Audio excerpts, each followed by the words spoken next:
നമ്മുടെ ശരീരം ഇങ്ങനെ ഭക്ഷണം വരുന്നത് നോക്കിയിരിപ്പാണ്. ഭക്ഷണം വന്നു കഴിഞ്ഞ് ഉടനെ തന്നെ അവനെ ഉരുക്കി അത്യാവശ്യത്തിന് മാത്രം ഊർജം എടുത്തിട്ട് ബാക്കിയെല്ലാം ഫാറ്റായിട്ട് സ്റ്റോർ ചെയ്യുക എന്നുള്ളതാണ് നമ്മുടെ ബോഡിയുടെ ഒരു ആറ്റിറ്റ്യൂഡ് തന്നെ. നമുക്ക് ഭക്ഷണം കഴിച്ചുകൊണ്ട് തന്നെ വെയിറ്റ് കുറയ്ക്കാൻ പറ്റിയെന്നാലോ? അത്തരത്തിലുള്ള ഭക്ഷണങ്ങളെ നമുക്ക് ഇന്നൊന്ന് പരിചയപ്പെടാം. നമസ്കാരം, ഞാൻ doctor Bibin Jose, pulmo medical centre, Pala, Kanjirappally and Sultan Bathery. ചില തരത്തിലുള്ള ഭക്ഷണങ്ങളുണ്ട്. അത് ചെല്ലുമ്പോഴത്തേക്കും ശരീരം വിചാരിക്കും, ഈ ഭക്ഷണം എല്ലാം കൂടി ദഹിപ്പിക്കുമ്പോഴത്തേക്കും ഒരു 100 കാലറി എങ്കിലും എൻ്റെ കയ്യിൽ നിന്ന് ചിലവാകും. എന്നാൽ അതിൽ നിന്ന് കിട്ടുന്നതോ വെറും 10 കാലറി. അങ്ങനെയുള്ള ഭക്ഷണങ്ങളിൽ ചിലതാണ്. അതിൽ ഏറ്റവും അഗ്രഗണ്യൻ ചക്കയാണ്, ചക്കപ്പുഴുക്ക്. നമ്മൾ ഈ ചോറ് കഴിക്കുന്നതിന് പകരം കപ്പ, ചേന, ചേമ്പ് പോലുള്ള സാധനങ്ങൾ കഴിക്കുന്നതിന് പകരം ഈ ചപ്പാത്തിയോ പൊറോട്ടയോ ഒക്കെ കഴിക്കുന്നതിന് പകരം ചക്കപ്പുഴുക്ക് ഒന്ന് കഴിച്ചു നോക്കൂ. അതിന് കൂടെ അല്പം പ്രോട്ടീനും കൂടി സപ്ലൈ ചെയ്യാൻ വല്ല മീൻകറിയോ, പ്രത്യേകിച്ചും ചെറുമീനുകളായ ചാള, അയല തുടങ്ങിയവ, വല്ല നത്തോലിയോ ഒക്കെ കറി വെച്ച് കഴിക്കുകയാണെന്നുണ്ടെങ്കിൽ ഏറെ നല്ലത്.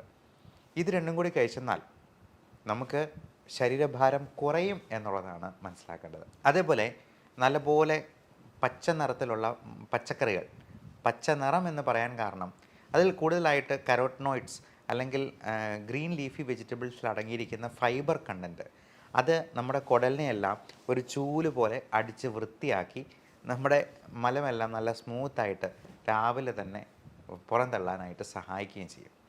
അപ്പോൾ ഈ ഗ്രീൻ ലീഫി വെജിറ്റബിൾസും അധികം മധുരമില്ലാത്ത പഴങ്ങളും ഒത്തിരി മധുരമുള്ള ഫ്രക്ടോസ് കണ്ടൻ്റുള്ള ഫ്രൂട്ട്സ് പലപ്പോഴും നമുക്ക് കൂടുതൽ കാലറി പ്രദാനം ചെയ്യും.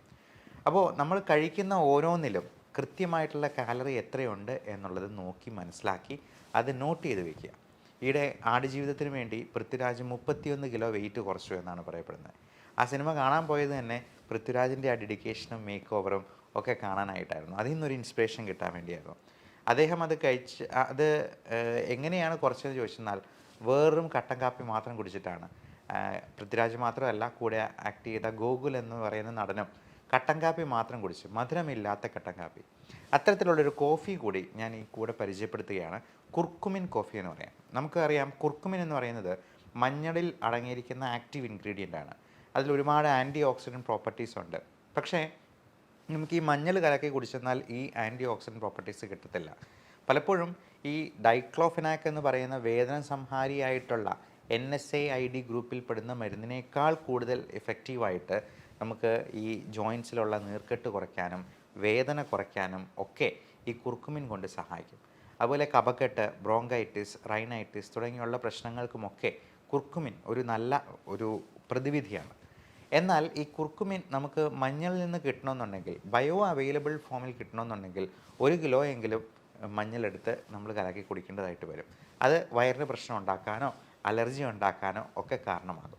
പകരം ഈ കുർക്കുമിൻ എന്നുള്ളത് ഏറ്റവും നല്ല ഗ്രീൻ കോഫി എക്സ്ട്രാക്റ്റുമായിട്ട് അതിൻ്റെ ആ ഒരു നാനോ മോളിക്യൂളുമായിട്ട് കമ്പൈൻ ചെയ്ത് കുർഫി എന്ന പേരിൽ നമുക്കിപ്പോൾ അവൈലബിൾ ആണ്. ഞാൻ കുർഫി എല്ലാ ദിവസവും രാവിലെ തന്നെ 2 കപ്പെങ്കിലും കുടിക്കാറുണ്ട്. അത് 3-4 പ്രാവശ്യം. നമുക്ക് വിശപ്പ് തോന്നുമ്പോഴെല്ലാം നമ്മൾ ഈ ഭക്ഷണം എടുത്ത് കഴിക്കുന്നതിന് പകരം നല്ല പഞ്ചസാരയുള്ള, മധുരമുള്ള ബേക്കറി പലഹാരങ്ങളോ മൈദ അടങ്ങിയിട്ടുള്ള സാധനങ്ങളോ കഴിക്കുന്നതിന് പകരം ഇതുപോലെ ഒരു കട്ടൻ കാപ്പി അല്ലെങ്കിൽ ഒരു കുർഫി, അതല്ലെന്നുണ്ടെങ്കിൽ നല്ല ജീരകം ഇട്ട് തിളപ്പിച്ച വെള്ളം, ഇങ്ങനെയുള്ള സാധനങ്ങൾ കഴിച്ച് 0 കാലറി ഫുഡിൽ നമുക്ക് മെയിൻറ്റെയിൻ ചെയ്യാൻ പറ്റുവാണെങ്കിൽ വെയിറ്റ് തീർച്ചയായിട്ടും കുറയാം. ഒരു ദിവസത്തെ ഡിന്നർ സ്കിപ്പ് ചെയ്തെന്നാൽ തന്നെ നമുക്ക് 200 മുതൽ 250 ഗ്രാം വരെ വെയിറ്റ് കുറയും. അത് രാവിലെ ഒരു ഡിജിറ്റൽ വെയിങ് ബാലൻസ് വെച്ച് നോട്ട് ചെയ്ത് വെക്കുക. നമുക്ക് വയറ്റിൽ നിന്നൊക്കെ പോയതിന് ശേഷം ഒന്ന് നോട്ട് ചെയ്തെന്നാൽ നമുക്ക് കറക്റ്റ് ഏറ്റവും ലോവസ്റ്റ് വെയിറ്റ് കിട്ടും. നമുക്ക് ആ ദിവസം കിട്ടാവുന്നതിലെ ലോവസ്റ്റ് വെയിറ്റ്. അത് ഓരോ ദിവസവും കൃത്യമായിട്ട് നോക്കിയെന്നാൽ ഈ വെയിറ്റ് കുറയുന്നത് കാണുമ്പോൾ നമുക്ക് തന്നെ ഒരു സംതൃപ്തി ഉണ്ടാവും. അപ്പോൾ ഇതിനോടൊപ്പം നമ്മൾ ഡയറ്റിൽ ഹൈ കാലറി ആയിട്ടുള്ള ഫുഡെല്ലാം പാടെ ഒഴിവാക്കുക. ഈ ഇൻപുട്ട് ഔട്ട്പുട്ട് തിയറി, നമ്മൾ കഴിക്കുന്നതിലുള്ള കാലറി കൃത്യമായിട്ട് മെഷർ ചെയ്ത് അത് നോക്കി കണ്ടറിഞ്ഞ് കഴിച്ചെന്നാൽ തീർച്ചയായിട്ടും നമുക്ക് വെയിറ്റ് റെഡ്യൂസ് ചെയ്യാൻ പറ്റും. അപ്പോൾ ഈ ഒമാഡ് എന്ന് പറയുന്ന ഒരു ഡയറ്റ് പ്ലാൻ തന്നെയുണ്ട്. 1 മീൽ എ ഡേ എന്നാണ് പറയുക. ഒറ്റ നേരം മാത്രം ഭക്ഷണം. ബാക്കിയുള്ള സമയങ്ങളിലൊക്കെ ഈ മധുരമില്ലാത്ത കട്ടൻ കാപ്പി അല്ലെങ്കിൽ മധുരമില്ലാത്ത കുർഫി തുടങ്ങിയവ മാത്രം കഴിക്കുക. നല്ലപോലെ വെള്ളം കുടിക്കുക. ഇനി കുക്കുംബർ പോലുള്ള 0 കാലറി ഫ്രൂട്ട്സ് അല്ലെങ്കിൽ വെജിറ്റബിൾസ് ധാരാളമായിട്ട് കഴിക്കാം. നമ്മൾ ചില സാധനങ്ങളൊക്കെ മരുന്ന് പോലെ കഴിക്കേണ്ട സാധനങ്ങളാണെന്ന് പറയും. നമുക്ക് ഇഷ്ടമുണ്ടായിട്ടല്ലല്ലോ നമ്മൾ മരുന്ന് കഴിക്കുന്നത്, അല്ലെ ഗുളിക വിഴുങ്ങുന്നത്. അതുപോലെ തന്നെ നമുക്ക് ഇഷ്ടമില്ലെങ്കിലും കറിവേപ്പില പോലെ ഗ്രീൻ ലീഫി വെജിറ്റബിൾസ് പോലെ ഈ കുക്കുംബർ പോലുള്ള 0 കാലറി സാധനങ്ങൾ കുറച്ച് കഴിച്ചെന്നാൽ നമ്മുടെ വയറിനും കുടലിനും ലൈഫ് സ്റ്റൈൽ ഡിസീസസിനുമൊക്കെ അതുണ്ടാക്കുന്ന മാറ്റം ചെറുതല്ല. ഇനി വെയിറ്റ് കുറയ്ക്കാനായിട്ട് സഹായിക്കുന്ന പലതരത്തിലുള്ള മരുന്നുകളും ഇന്ന് അവൈലബിൾ ആണ്. പ്രത്യേകിച്ചും ഷുഗറിന് കൊടുക്കുന്ന ഒരു മരുന്നാണ് മെറ്റ്ഫോമിൻ. അത് ഷുഗർ കുറച്ച് കളയുകയല്ല ചെയ്യുന്നത്. നമ്മൾ പലപ്പോഴും PCOD പോലുള്ള അസുഖങ്ങൾക്ക് പോലും മെറ്റ്ഫോമിൻ കൊടുക്കാറുണ്ട്. ഫാറ്റി ലിവറിന് മെറ്റ്ഫോമിൻ ഹെൽപ്ഫുള്ളാണ്. ആ ഇൻഫ്ലമേഷൻ കുറയ്ക്കാനും വെയിറ്റ് കുറയ്ക്കാനും ഈ ഫാറ്റി ലിവർ പോലുള്ള കണ്ടീഷൻസ് കുറയ്ക്കാനും ഈ മെറ്റ്ഫോമിൻ, പയോഗ്ലിറ്റസോൺ പോലുള്ള ഡയബറ്റിക് മെഡിസിൻസ് കൊടുക്കാറുണ്ട്. അതുകൊണ്ട് ഷുഗർ കുറഞ്ഞു പോകുന്നൊരു പേടിയേ വേണ്ട. ഒരു ദിവസം 2000 മില്ലിഗ്രാം വരെ മെറ്റ്ഫോമിൻ നമുക്ക് ആരോഗ്യവാനായിട്ടുള്ള ഒരു മനുഷ്യന് കഴിക്കുന്നതിൽ ഒരു കുഴപ്പവുമില്ല. അതേപോലെ ആൽഫ സൈക്ലോഡെക്സ്ട്രിൻ എന്ന് പറയുന്ന ഫാറ്റ് ബേൺ ചെയ്യുന്ന ഈ പറഞ്ഞ ഫൈബർ കണ്ടൻറ്റ് കൂട്ടുന്ന രീതിയിലുള്ള, അത് ഗുളിക രൂപത്തിലുള്ള ഫൈബർ ആണെന്ന് തന്നെ പറയാം, ഇങ്ങനെയുള്ള മരുന്നുകൾ ആയിട്ട് ടാബ്ലറ്റ് ഫോമിൽ നമുക്ക് അവൈലബിൾ ആണ്. അതുപോലെ നമ്മുടെ കാലറീസ് ഒരുപാട് അബ്സോർബ് ചെയ്യാതെ ഈ കഴിക്കുന്ന ഫാറ്റിലുള്ള ഊർജം ഫാറ്റായിട്ട് തന്നെ അത് നമ്മുടെ മലത്തിലൂടെ പുറന്തള്ളുന്ന രീതിയിലുള്ള ഓർലിയോസ്റ്റാറ്റ് പോലുള്ള മരുന്നുകളും ഇന്ന് അലോപ്പതിയിൽ അവൈലബിൾ ആണ്.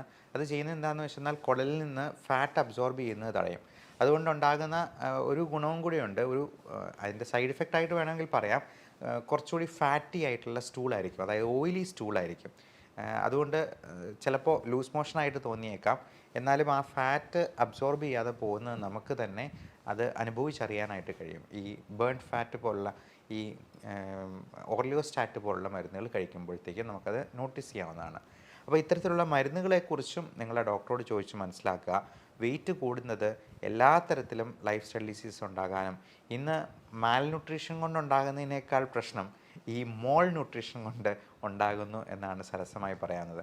അതായത് കൂടുതൽ ന്യൂട്രീഷൻ കൊണ്ടാണ് ഇന്ന് അസുഖങ്ങൾ ഏറിയ പങ്കും ഉണ്ടാകുന്നത്. നമുക്ക് വെയിറ്റ് കുറയ്ക്കുന്നത് വഴി ഇത്തരത്തിലുള്ള അസുഖങ്ങളെയെല്ലാം പടിക്ക് പുറത്ത് നിർത്താനായിട്ട് ശീലിക്കാം.